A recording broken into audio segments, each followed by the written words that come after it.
দিল্লির রাজনৈতিক মহলে রবিবারের দিনটা যেন একের পর এক নাটকীয় মোড়ে ভরে উঠল। সকাল থেকেই শুরু হলো সাংসদদের যাতায়াত, বৈঠক, দাবি, আপত্তি আর পাল্টা দাবি, অবস্থান সব মিলিয়ে পরিস্থিতি পৌঁছলো একেবারে একটা জটিল দিকে। লোকসভা স্পিকার ওম বিড়লার বাসভবনকে ঘিরে যেসব ছবি এবং যেসব খবর সামনে এসেছে তা নতুন করে প্রশ্ন তুলছে তৃণমূল কংগ্রেসের অভ্যন্তরীণ সমীকরণ নিয়ে। ঠিক কি ঘটেছিল কালকে? কেন এত সাংসদ একসঙ্গে অবস্থান বদল করলেন? আর এর রাজনৈতিক প্রভাব কোথায় গিয়ে দাঁড়াতে পারে, সেটাই এখন সবচেয়ে বড় আলোচনার বিষয়। ঘটনার শুরুটা আপনাদেরকে বলি। রবিবার বিকেলে কিছু সাংসদকে দেখা গেল স্পিকার ওম বিড়লার বাসভবন থেকে বেরিয়ে যাওয়ার কিছুক্ষণের মধ্যেই সেখানে পৌঁছে যান তৃণমূলের একাংশ বিক্ষুব্ধ সাংসদরা। যেই ছবি সামনে এসেছে সেখানে পরিষ্কার দেখা যাচ্ছে যে একসঙ্গে একাধিক সাংসদদের উপস্থিতি। দাবি করা হচ্ছে যে প্রায় 17 জন সাংসদ সেখানে উপস্থিত ছিলেন এবং তাদের সঙ্গে ছিলেন বিজেপির সাংসদ নিশিকান্ত দুবে। আর এখানেই প্রথম গুরুত্বপূর্ণ প্রশ্ন তৈরি হয়, কেন একই জায়গায় ভিন্ন রাজনৈতিক শিবিরের সাংসদরা একসঙ্গে অবস্থান করছেন এবং এর পিছনে রাজনৈতিক বার্তাটা কি? এরপরে পরিস্থিতি আরো বেশি জটিল হয়ে যায় এবং তারপরে জানা যায় যে এই বিক্ষুব্ধ সাংসদরা আগামী দিনে লোকসভা স্পিকারের কাছে একটি নতুন সংসদীয় ব্লক গঠনের দাবি জানাতে পারেন। সূত্রের মারফত যে খবর, তাদের দাবি অনুযায়ী তাদের সঙ্গে তৃণমূল কংগ্রেসের 2/3 বেশি সাংসদ রয়েছেন। রাজনৈতিক পরিভাষায় এই দাবি কিন্তু অত্যন্ত গুরুত্বপূর্ণ, সেটা কিন্তু আপনাদেরকে জানাবো।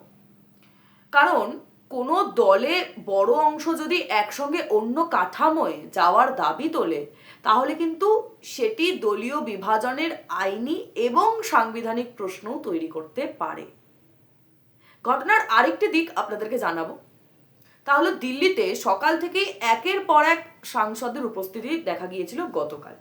তৃণমূলের বর্ষীয়ান সাংসদ সুদীপ বন্দ্যোপাধ্যায় তিনি জানিয়েছেন যে এই বিক্ষুব্ধ সাংসদরা চাইছেন দলের নেতৃত্ব নিয়ে নতুন একটা অবস্থান তৈরি হোক এবং তারা দলনেত্রী মমতা বন্দ্যোপাধ্যায়কেই তাদের উপদেষ্টা হিসেবে দেখতে চাইছেন। এবং ঠিক একই সময় কীর্তি আজাদ এবং সাগরিকা ঘোষ স্পিকার ওম বিড়লার অফিসে গিয়ে একটি চিঠিও জমা দেন, এমনটাই কিন্তু জানা গিয়েছে। কি ছিল সেই চিঠিতে? সেই চিঠিতে বলা হয় যে একটি রাজনৈতিক দলের দুটি আলাদা ব্লক সংসদে থাকতে পারে না। তাদের ঠিক এই দাবি নিয়েই মূলত তাদের অবস্থান। এই পুরো পরিস্থিতির মধ্যে আরেকটি বড় বিষয় হলো সাংসদদের সংখ্যা এবং দাবি। সামনে আসা ছবিতে দেখা যাচ্ছে যে কাকলি ঘোষ দস্তিদার, শতাব্দী রায়, সুদীপ বন্দ্যোপাধ্যায়, সায়নী ঘোষ, মালা রায়, অরূপ চক্রবর্তী, দেব, ইউসুফ পাঠান, জুন মালিয়া, প্রসূন বন্দ্যোপাধ্যায়, শর্মিলা সরকার, মিতালি বাগ সহ একাধিক সাংসদদের নাম উঠে এসেছে এবং বলা হচ্ছে যে মোট 17 জন সাংসদ তারা এক জায়গায় উপস্থিত ছিলেন। এর বাইরে আবার রাজনৈতিক মহলে এমনটা দাবি করা হচ্ছে যে মোট 20 জন সাংসদ আলাদা আলাদা অবস্থান নিয়েছেন।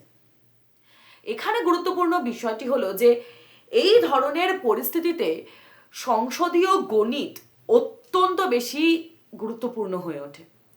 যদি কোনো দলে 2/3 সদস্য একই সঙ্গে আলাদা আলাদাভাবে অবস্থান নেয় তাহলে তা দলত্যাগ বিরোধী আইন বা অ্যান্টি ডিফেকশন লয়ের আলোচনায় আসে। আর এই আইন মূলত তৈরি হয়েছিল দল ভাঙন রোধ করার জন্য, যাতে নির্বাচিত প্রতিনিধিরা ভোটের পর সহজে দলবদল না করতে পারে। তবে 2/3 সংখ্যাগরিষ্ঠতার ক্ষেত্রে কিছু বিশেষ ব্যাখ্যা আইনের মধ্যে থাকে যা রাজনৈতিকভাবে কিন্তু অত্যন্ত সেন্সিটিভ বলা যেতে পারে। আর এরপরে আসে আরো একটা দাবি, তা হলো সেখানে বলা হয়েছে যে এই যে 20 জন সাংসদ তারা নাকি একটা নতুন রাজনৈতিক বা একটা সংসদীয় কাঠামোর সঙ্গে যুক্ত হয়েছেন, যার নাম হিসেবে nationalist citizen party of India অর্থাৎ এনসিপিআই এর কথা উঠে আসে। যদিও এই বিষয়ে কিন্তু এখনো পর্যন্ত পূর্ণাঙ্গ যাচাই করা হবে এবং স্বাধীনভাবে যাচাই করা হবে, এখানে সমস্ত তথ্য এখনো পর্যন্ত কিন্তু স্পষ্ট নয়। তবে রাজনৈতিক আলোচনায় এটা যে একটা নতুন মাত্রা যোগ করেছে তা কিন্তু বলা যেতে পারে। এখানেই দাবি করা হচ্ছে যে এই গোষ্ঠী লোকসভায় আলাদা ব্লক হিসেবে বসতে পারে এবং ভবিষ্যতে কেন্দ্রের এনডিএ সরকারকে সমর্থন করার অবস্থানও কিন্তু তারা নিতে পারে। আর এখানে আরেকটি গুরুত্বপূর্ণ রাজনৈতিক প্রসঙ্গ সেটা আসছে, তা হলো যে রাজ্য এবং কেন্দ্রের সমীকরণ একে অপরের সঙ্গে কিভাবে যুক্ত করা হচ্ছে। একদিকে সাংসদদের নতুন ব্লক তৈরি করার দাবি, অন্যদিকে রাজ্য বিধানসভায় বিভিন্ন সমীকরণের কথা বলা হচ্ছে।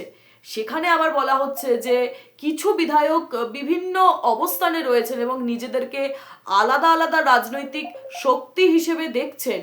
ফলে শুধু কিন্তু সংসদ নয়, রাজ্য রাজনীতিতেও কিন্তু এর প্রভাব পড়ছে এবং এমনটাই কিন্তু দাবি করছে রাজনৈতিক পর্যবেক্ষকরা।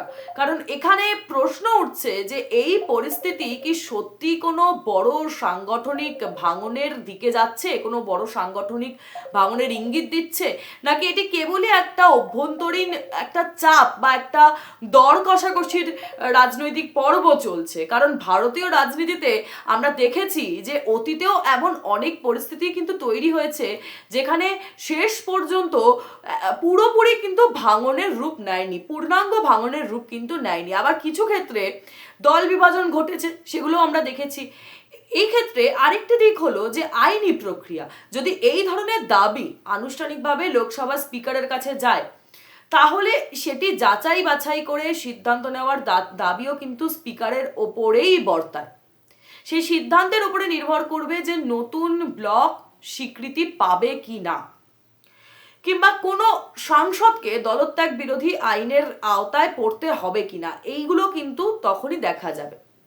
এখন গোটা রাজনৈতিক পরিস্থিতির দিকেই নজর রয়েছে দিল্লি থেকে কলকাতা পর্যন্ত। কারণ এর প্রভাব শুধুমাত্র সংসদীয় রাজনীতিতে সীমাবদ্ধ কিন্তু একেবারেই থাকবে না, বরং বলা যায় যে রাজ্য রাজনীতির সমীকরণেও কিন্তু এর ছায়া পড়তে পারে। আগামী দিনে স্পিকারের অবস্থান ঠিক কি হয়, সাংসদের চূড়ান্ত সিদ্ধান্ত ঠিক কি দাঁড়ায় এবং রাজনৈতিক দলগুলো ঠিক কি প্রতিক্রিয়া দেয়, সেদিকেই কিন্তু তাকিয়ে রয়েছি আমরা এবং প্রতি মুহূর্তের আপডেট আপনাদের সামনে দেব। এবং শেষে কিন্তু সব মিলিয়ে বলাই যায় যে রাজনীতির এই যে ঘটনা, এই ঘটনা প্রবাহ কিন্তু আপাতত একটা জটিল রাজনৈতিক ধাঁধার মতনই দাঁড়িয়ে রয়েছে, যার প্রতিটি মোড়ে মোড়ে কিন্তু নতুন প্রশ্ন সামনে আসছে, নতুন প্রশ্ন তৈরি হচ্ছে।